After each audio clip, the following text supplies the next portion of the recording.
Thank you for joining us with Frankly Speaking the News.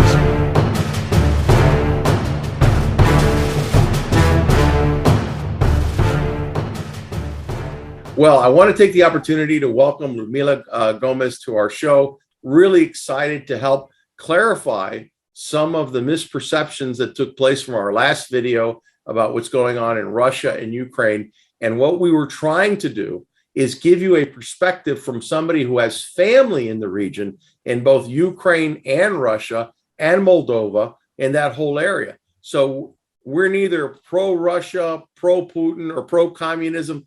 That's not what we're about. We're about bringing the truth because you're getting one side of the story.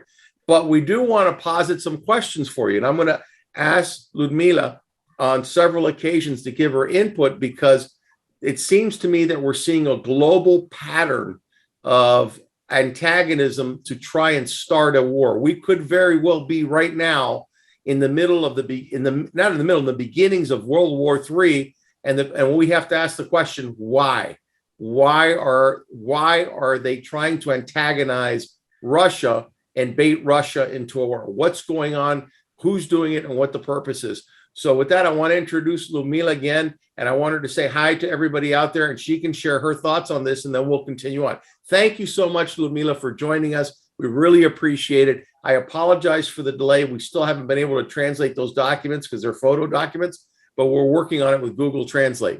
But thank you so much for coming on board. Please introduce yourself again briefly to the group and share your thoughts on the misconceptions that these people were having about being pro-Russia and pro-Putin. Hi, everyone. My name is Ludmila Marinov. I'm from Moldova. And about what happens now and what you're talking, that Russia wants to, all the news and all that looks like we get into the war of Russia. Looks that way, like this now it's happened with Moldova. They kind of wants to implicate Moldova in the war too. Looks that way. It's not that Moldova got implicated because we don't have anything to get implicated. With Russia already implicated. Without Russia, we cannot live. Russia, it always was our daddy, let's say that. Like to Ukraine, you want it or you don't want it. This is from the time of the communists, and this would not change. Even you wanted to pretend you are independent country, but some countries, small countries cannot live from the other. And what I see, it's a lot of misinformation about that they do that, it's a bomb there, it's look what they do, like a lot of things that shows you like Russia wants to kill everybody, or Russia wants to go to war. But actually it's not true, because the people in my country are okay. Nobody's, and now I'm the part of Donbass and Lugansk, everything it's peaceful because over there are the Russian army. And I saw some videos from the parts where the Ukrainian army were closing the people and when they were hiding, so they closed them and don't allow them to go out, and came Russians and saved them. And, when they speak Russian, the Ukrainians speak Russian with the Russians, about the accent. So two differences, because the Russian are the Russian soldiers, not the Ukrainians. Even they both speak in the same language, So I could identify them about that the Russians were saving the people who were isolated and separated. So, but of course, they will not show this type of videos. And about that I'm pro-Russia or pro-Ukraine, I'm actually pro all these countries. I'm pro-Russia, I'm pro-Ukraine, I'm pro-Moldova, because we all the same people. The people, you cannot differentiate us because we are mixed together. We have the same culture, we have the same. So it's not that I'm pro some. I want everybody to be happy, but I don't like that it's getting a separation got fight. Like, somebody comes from outside and puts your brother did that and your brother did that, but behind, so we can fight. Oh, how you can do this to me? You are my brother.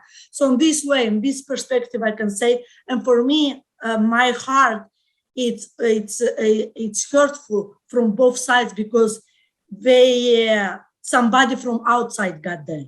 Right. It's not they. It's from Not foreign. they. Yeah, foreign agitation. Exactly. So it's that cancer that comes from outside and puts like 2-3 people from Ukraine that they want that, because let's be honest, it's a lot of money that going to Ukraine, supposedly to Ukrainian people, because it's not going to Ukrainian people. The people don't understand.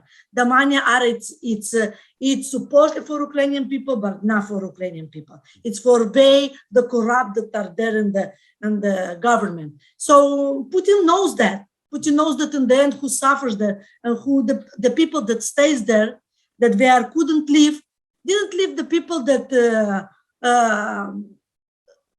have money. There are 80% of the people that are poor, that they are of agriculture, that they are not that 20% or 10% that are rich, and they supposedly so, and they just wanted the opportunity to go to Europe, and now they are everywhere because you just have a passport, Ukrainian passport, and you can go wherever you want. So you don't need to wait for the visa. So everything like go and invade Europe. And I agree that they will destroy Europe because of all this. And the people don't watch the videos from Europe, what happens there, how they suffer, and now they don't want any more Ukrainian.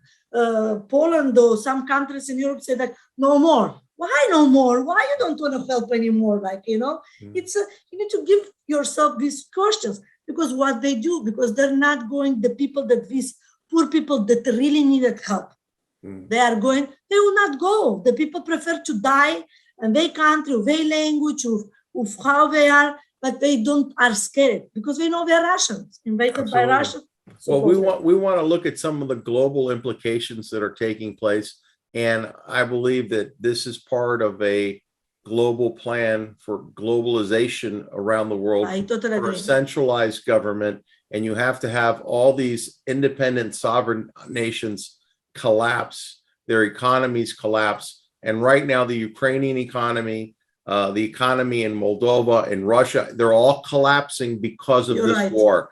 So I want to share with you now on our screen. So what I want to do is I want to show to you a brief video clip about the global food crisis, because Ludmila, because you and I have talked about this, Ukraine, Russia provide a great deal of wheat for the rest of the world. If your goal was to collapse the food supplies globally, you would have to do that in a variety of countries. And then you have the supply chain with your maritime container ships that are shipping all these products across the globe. There's delivery times and there's sea times, and we'll get into that in a minute. But I want you to hear a brief clip here and then get your thoughts, okay? As the war rages around them, the cost of both bread and corn already higher. Wheat prices up 5% today alone, up nearly 40% since the invasion began last month. The surge marks wheat's largest quarterly gain in 15 years, and the price of corn up more than 15% in the past month. CNBC's Seema Modi reports on the potential impact these high prices could have here at home. Wheat prices should make farmers like Nicole Berg, the owner of this 21,000-acre farm in Washington, feel rich. But the costs of fuel and fertilizer are eating into profits. The issue we're having right now is that input costs are going up even more than the price of wheat. Nicole, like many farmers, is also constrained by the agriculture equipment market, where supply chain issues continue to delay orders of key machinery needed to plant and harvest. We have to put a deposit down, so I have money going out, but I can't even get the drill until possibly the fall of 2024. Last month, John Deere said order books for the upcoming year are mostly full. With planting season of spring wheat just weeks away, farmers in states like Montana, North Dakota, and Minnesota are faced with a tough decision. Should they plant more crop, not knowing whether prices will hold up? Is it worth the risk? Prices are very high now. But what if the Ukraine crisis suddenly evaporates? Doesn't look like that. Well, then they could be left holding the bag. Unlike other countries like China that have been stockpiling wheat and other crops, the production of wheat in the U.S. has steadily declined in recent years, down 35% from its recent peak. Dwindling supply as the war continues, experts say, a crisis like this with a potential seismic level loss of wheat supplies globally will impact low-income consumers the most. In places like the United States, we'll draw down the reserves that people have and are owning, and we will have to run the price up high enough to reduce demand somewhat.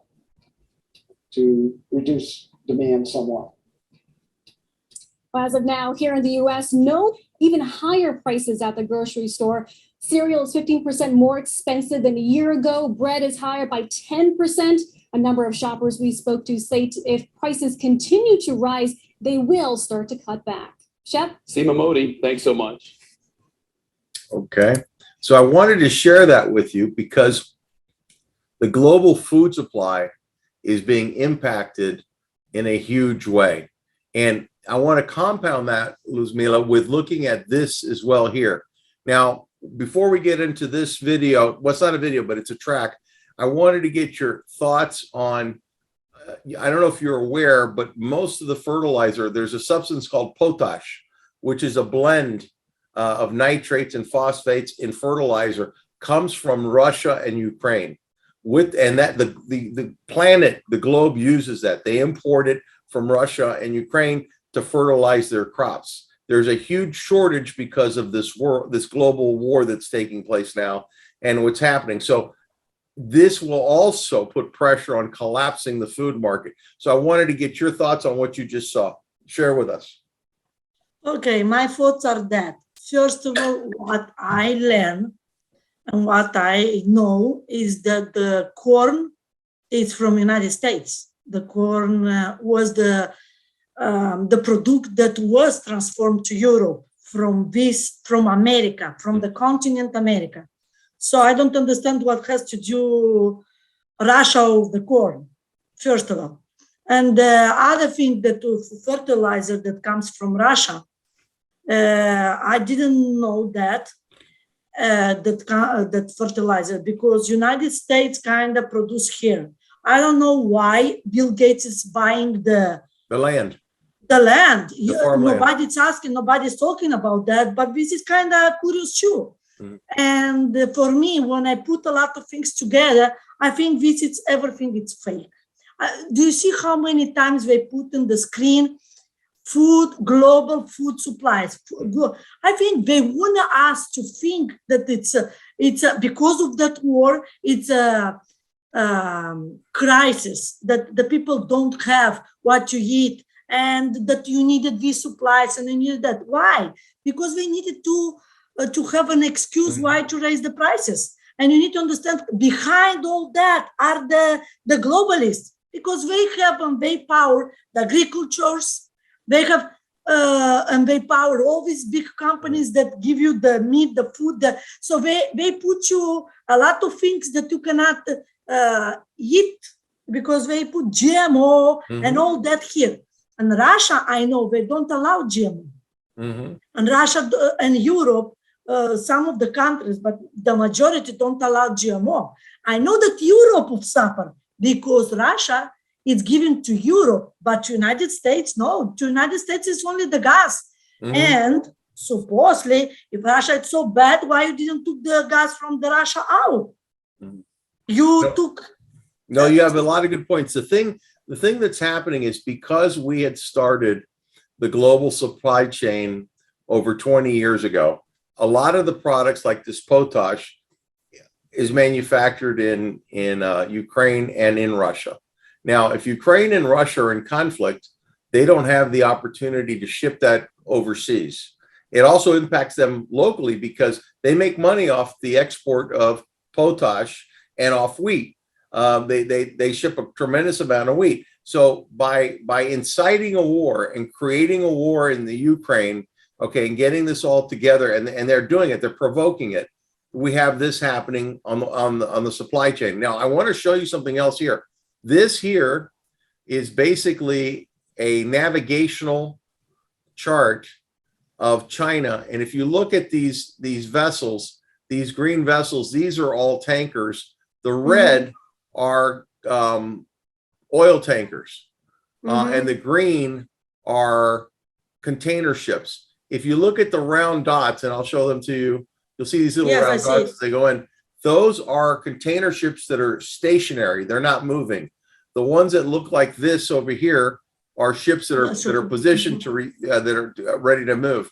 So what's happening is because of the lockdowns in Shanghai and the lockdowns in China due to the new COVID resurgency, where they have over 30 million people locked down, every one of these ships takes 3 to 4 weeks to get to the West Coast or to get to Europe or wherever they're going, because it's a long distance away.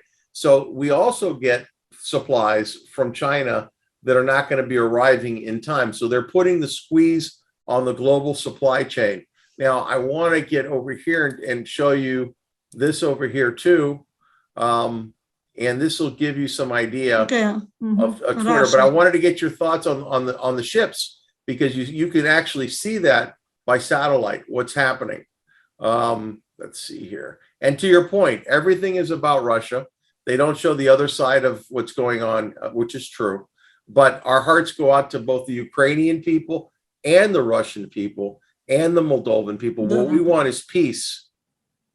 There was a Russian destroyer that was sunk off the coast of Crimea, the Moscow, right here, okay? And it was sunk.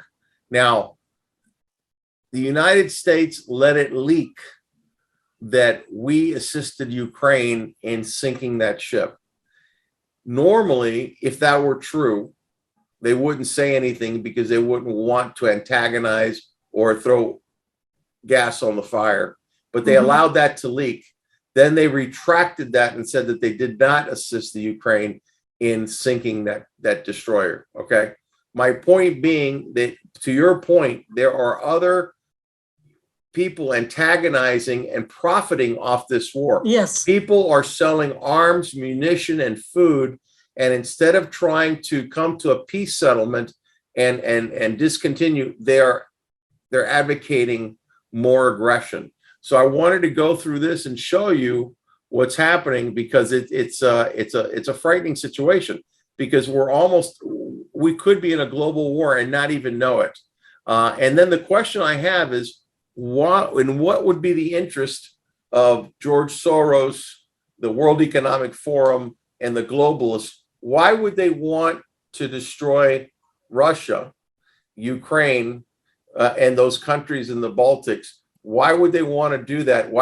And my feeling is that all the countries' economies have to be collapsed in order for this new world order to take control of the commodities. Because if you can't get food, you can't get housing, you're in a war-torn area, and by the way, and the same thing with economics, the ruble went down, now it went back up because Putin now said that he's going to have the gold backing the ruble, which is what they don't want. They don't want gold-backed currencies. They want to go to a global single currency instead of a basket of currencies. So these are other concerns that we're having.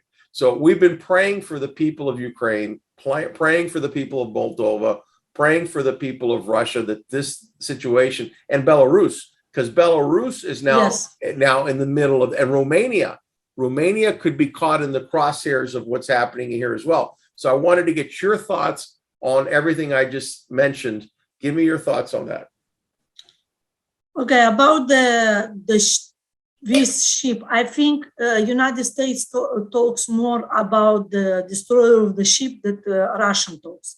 I'm watching the news in Russian. If really that was a big deal, then the Russian news will not stop talking about it. They don't even say that the ship, I don't know what happened to the ship there, because I heard only the side of the United States and that it's a leaked and all that. But from the Russian, they don't talk about this. What they talk is that Zelensky don't want to get to an agreement.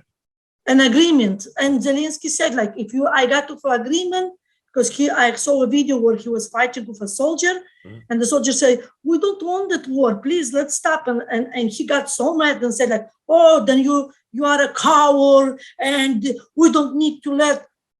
Why it's coward? Everybody wants peace. So this what I hear the side is the side that the people want peace. And the thing I think this is it shows here to scare the people. Don't forget that here the people are very scared for everything, and it's here is the movement that it's going to all around the world. It starts in the United States. Why? Because here the people are very easy manipulated, and here the people are not so many. Some of the immigrants, but they are not so implicated in the politics how the Americans, and they don't speak many languages, and they don't hear because their country is the best. So, you are okay. You have what to eat. The government gives you money, food stamp and all that. So you don't care what kind of the TV, the conservative TV told you that told you that. They are in agreement, and it is like that. They don't go to church, what Russian to translate. This is too much work. Everybody's busy here, doesn't have time for that. So my feeling, thinking about this is just to scare you with something else. This thing that comes out. But I have a kind of concern of something about globalism that you say. Do you know that Klaus Schwab calls Putin his best friend, and they are having a very good relationship? It's a lot of pictures of Putin and Schwab together, and they and Putin appreciates Klaus Schwab, and he comes from that globalization too. Well, good point. I want to interject there because you made a fascinating point. At the World Economic Forum, Klaus had a training program for politicians. Yes. Trudeau went through the program. Yes. Governor Newsom from California went through the program. Most of the politicians, including Boris Johnson, all of them just about went through this 4-year program, including Donald Trump's daughter-in-law, not daughter-in-law, his daughter. I forget her name right now. The last one? Ivanka Trump, the daughter, Trump's daughter. Okay, she went through the program as well. So that program is designed to coach these young minds as they're coming up to participate in the world global order. And now they're activating this world global order. Now, there may be people that say this is a good thing. There are people that say, listen, if we have a one world global governance, okay, where every country is just a little province and there's no sovereignty, and we have these overlords that are running the globe, and they're controlling all the commodities, and they're controlling all the freedom, and there's no voting. There's a lot of people that would stand up and put their hand up in the air and say, that's for me. I want that. Okay. Exactly. They don't realize that this is a demonic conspiracy to control the globe and strip away our freedoms and our individual rights and our sovereignty. But to your point, Klaus Schwab is the leader of this. He speaks about it openly. It's in the World Economic Forum. And on top of that, just about every world leader now in power went through his training course, exactly, which is amazing. Including Putin. Even everybody. There's no exceptions. I think the only exception, I'm not even sure, Xi may have gone through it as well in China. Just about everyone. I mean, he may be the exception, but just about every global leader has been through the program. So now you see the puppet master pulling the strings. Exactly. And so many people believe that this whole war and everything has been scripted, that this has been laid out as part of a plan to collapse everything globally. Exactly. Yeah. This is what I think can be. That's why for me, all these little here, little there, and everybody has their own agenda. Mm-hmm.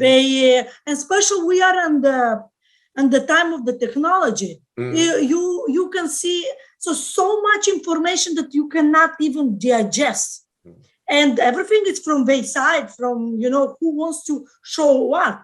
Just you need to be very smart to watch everything and to make a conclusion. Yes. But for this, you need to have a lot of time to do that. So for me, I don't know what happens. I think it's like, it's a rumor of war. It's a lot of, let's do to that. But this is something bigger than that. For me, I think that we don't know. It's something there because we are so united with all the leaders and Well, even now Klaus Schwab, sorry to sure, no, go ahead. Klaus Schwab even congratulated the Xi Jinping from China, how he put the system of the credit score, right? Yes. So Klaus Schwab, this was recently, and he says that we need to do that, and they are pushing this. How you can do the chipping or the, because he said he doesn't want to put the people to go to the online thing. This is too much. They want to have something in their body already. So, you know, for some people, this is crazy. For some people, this is awesome. Like some country in Europe, they love that, you know, they already put chipping and all that. So they pushing more and more. So every day you are like pushed to that, then in the end you will accept because you don't have another option. You need to go by the flow because it starts to become laws, like with the masks and all that, what was. They try, they all the time will try till you accept it. And till the people be weaker. So this is what I think of this war. For me, it's not a war, I'm sorry. But even I heard a soldier, a veteran from America, he gave an interview and he said like, you don't know what war means. And this, it's not a war because I have been to Iraq and the people don't know why they don't, if they really care about the people, why they don't talk about the Yemen war. What happens in Yemen? Because it's war in Yemen till now. And the people are dying over there, a lot of guns. And you need to know that somebody in the United States says, we cannot let a war to be wasted. That's correct. That is correct. What it's interesting, why the war to be wasted? When you think it, okay, a lot of manufacturing, a lot of guns, a lot of washing money. It's like, you know, like the drugs. Yes. There you know all that washing money. This is the perfect way. Right. Everybody said, oh, I put people dying and all that. You are really thinking of so much technology, of so much that is that and that. I don't know. For me, it's so. Ludmila, you hit on something very significant. China, because they're technologically probably the most advanced country in the world. Yes. They've come up with a social credit score. Yes. Which is now being implemented in the United States with corporations. If you want to get a loan, you're going to have to participate in this new economic social credit score or whatever it is. And part of that is they want to control and exert power, and they want to make everybody conform, and they want to they basically want to enforce this new reset. I want to share with you a brief clip here about Charles Schwab from an Australian leader who's talking about that very thing. Let me just play this real quick here. Let me put it at the beginning here. Founded in 1971 by Klaus Schwab, the World Economic Forum is steeped in authoritarianism and Marxist ideology. It's an ideology which is creeping into governments across the world. To quote Schwab himself when speaking about the Canadian Parliament, we penetrate the cabinets. I know that half this cabinet, even more than half, are actually young global leaders of the World Economic Forum. It's true in Argentina, it's true in France, now with the president who is a young global leader, end quote. The World Economic Forum promotes globalist issues such as climate change, so-called systemic racism and sexism, and creating an online digital identity. However, closer inspection reveals the World Economic Forum is an anti-capitalist, anti-free market organisation that seeks to subvert Western values and political processes. And they are very organised and very well funded. Their message is designed to appear harmless when in fact the ideology that underpins it is revolutionary and destructive. They train aspirational leaders in their ideology and help them make connections in spheres including politics, business, and the arts. The World Economic Forum has consistently advocated for the harshest and most extreme COVID measures possible, including lockdowns, mandatory vaccinations, vaccine passports, and mask mandates, despite these policies assaulting many of our basic liberties. At the centre of the World Economic Forum's ideology is stakeholder capitalism. Essentially, this is a theory that traditional free market capitalism ignores the dangers posed by climate change, and so the government must enforce restrictive policies to save the environment, even if that means less wealth. Why then are the forum's criticisms of capitalism always directed at Western nations rather than the great polluters such as China and India? The forum believes that your freedoms should be minimised to prevent the imminent climate catastrophe, the one that's coming for 10 years in the last 50 years, by the way. The central theme of the World Economic Forum's material is what they call the Great Reset, which is Klaus Schwab's term for the opportunity the pandemic has presented to reimagine and reinvent the economic policies of the West. The term comes from Schwab directly himself with his 2020 book entitled The Great Reset. In a now deleted video titled 8 Predictions for the World in 2030. Okay, that gives us exactly what you were talking about. I think that there are a lot of friends. I have a lot of friends. I have some friends that are what I call classic liberals who basically believe in the tenets of free speech. They believe in the very compassionate, and they're good people. They're not progressive Marxists who now basically own the Democratic Party. Klaus Schwab and the World Economic Forum and the New World Order, what they're doing is they're supporting fringe groups by using George Soros and other groups to create these NGOs to foment violence, to extort politicians, to extort the people. And we started with COVID-19, and we started with Black Lives Matter, with the fires and the riots and the death and the threats. And now what it seems like with the new Supreme Court documents that were leaked about Roe v. Wade, now they're going to start that whole process all over again. And they're talking about another wave of COVID in the fall, just around the time of the elections, because they really need to collapse the economy. The economy has been more resilient than they thought, and they need to take America down, destroy this country, and they need to take Russia down, and they need to take all these countries down economically, so they're dependent on a reset, so that they have to have a reset. Japan is in terrible trouble right now economically. Their debt to GDP is over 250%. We're now at about 140%, 135, and we're printing money like mad.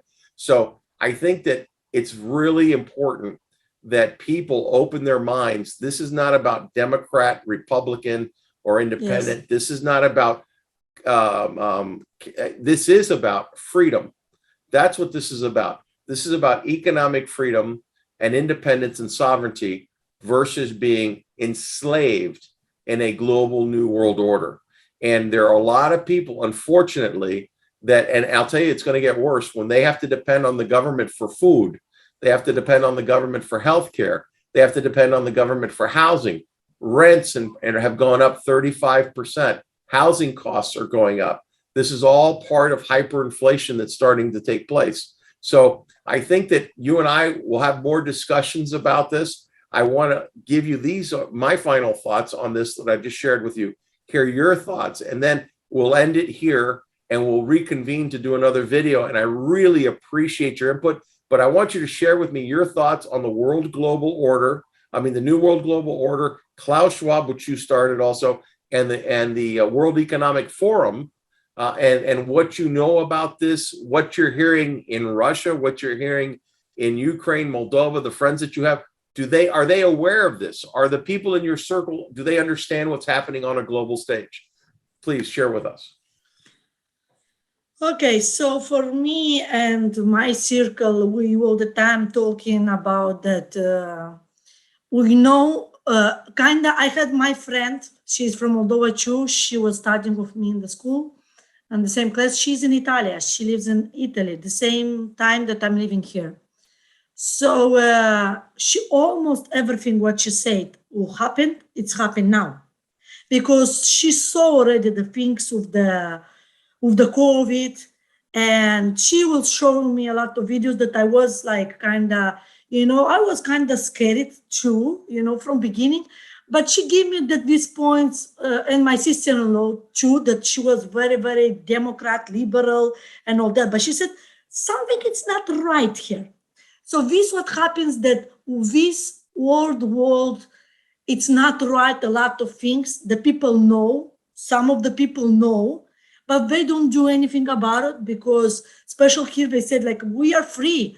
We have the laws, we have the constitution. But what I see that in the last time, since I'm here, it's so many illegal things happens. Nobody cares about the constitution. Yes. So kind of for me, this is like, where else they will go? Where else will push? And the people are not pushing back. The people kind of adjust and go by the flow. So they kind of make steps that you passed. They passed that, like, now everybody who I'm talking, that they were agree with vaccination, that they were agree with the masking. The majority that I'm talking now, no, don't talk me about that.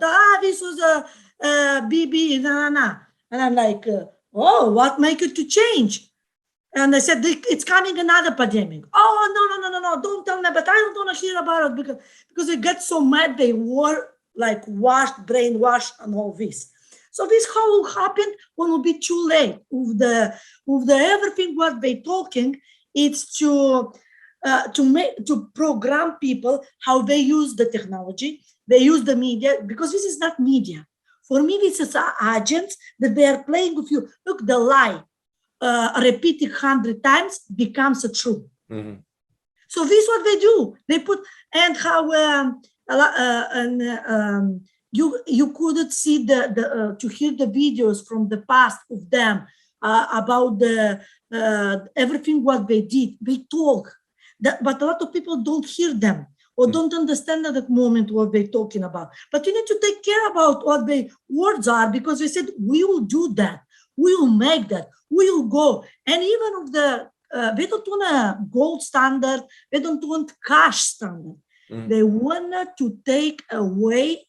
They want to make everything digital, dollar digital. Why? They wanted to control everything on what you spend and how you spend. You don't need 3 pairs of shoes. You need just one. So they will control how many. This, it's an absolute control how they do in China. In China, you don't have rebellion people.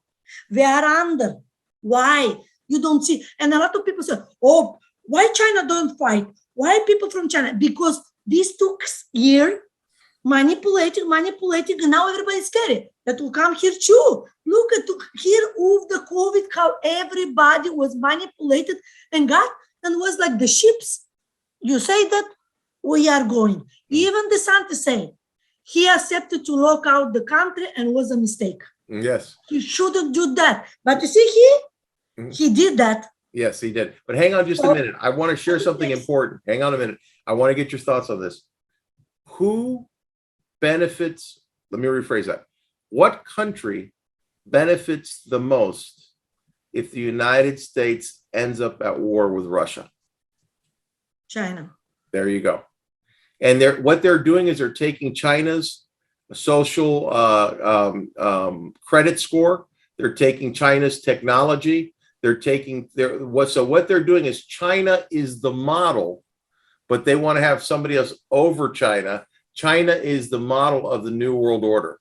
And so this is what's happening. And I think the conflict between Russia and the United States and Europe and and Russia, all this is being coordinated. It's being played out like a play so that China can rise to be the ultimate superpower. And then China can impose its will without ever firing a shot, without ever having to go to war. And then you've got the eugenists in Bill Gates who want to reduce the population by a third. Yes, because, he needs that. Okay, and this is perfect to support and war to kill the people. To kill the people. So Ludmila, I want to thank you so much. And we're going to definitely get together quicker than we were before. And we're going to share our thoughts. Things are changing. Next time we get together, we want to talk about the abortion issue, which is a very hot topic as well. And we want to talk about whatever events that are coming, that'll happen between now and then. So I wanted to thank you. Welcome. Yeah, I really appreciate it. And to clarify, we love the people in Ukraine and the people in Russia. We're praying for them. This is not about politics. This is about context, about what's happening on the ground. And these people, like Ludmila said, they want to provoke outsiders, want to provoke war and create opportunities to profit and create opportunities to destroy countries. With that being said, we're praying that everybody out there that's watching the show would send us some comments and give us some input, and also share with us any topics that you would like us to discuss. We very much appreciate you, and we hope that you have a blessed week. And I thank Ludmila so much, and we will get back together again. Thank you. Bye, And God everyone. bless you, Ludmila. And God say hi bless to you the too. family, okay? Okay, thank you. Thank Bye. you so much. Bye-bye. Bye.